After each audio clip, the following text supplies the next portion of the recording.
Well, obviously, everyone in the community and the world knows that we're continuing to be, unfortunately, in a global pandemic, COVID-19. We set this up to mirror what other countries and or provinces have done to help alleviate the financial burden of closures in and around our community, both on a personal level, and that's the Emergency Relief Measures Fund, KERM as it's called, as well as on the business level to help the business owners get through this obviously extremely difficult times with the Business Interruption Fund. It was established back in March 2020 as a direct result of, as you recall at the time, there was pretty much a total shutdown of the Kahnawake business community, except for those businesses deemed essential. And it was, I guess the ultimate goal is to ensure that those businesses that have had shutdowns are able to at least meet their minimum bills during the time of the closure. For business, we've expended 1.7 million roughly to date.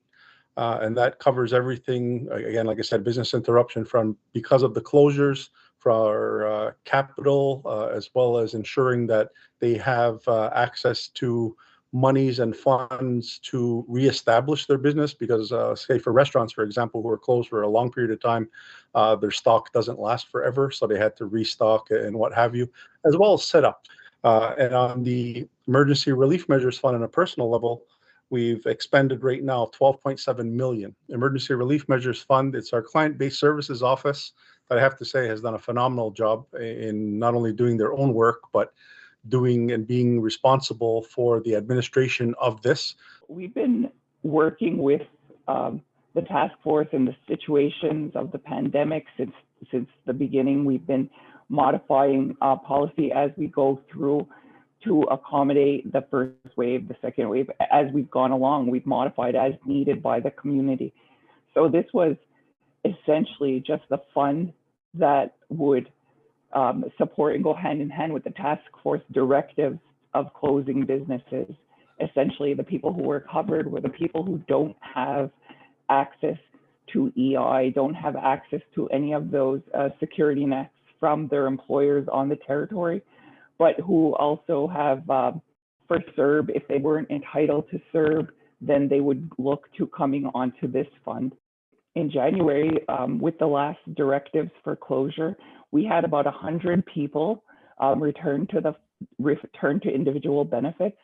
So we were able to provide for that. We've also had some very few parents of severely immunocompromised children who have been able to maintain the benefit until their children were vaccinated, if that's where they were planning to go with their children's health.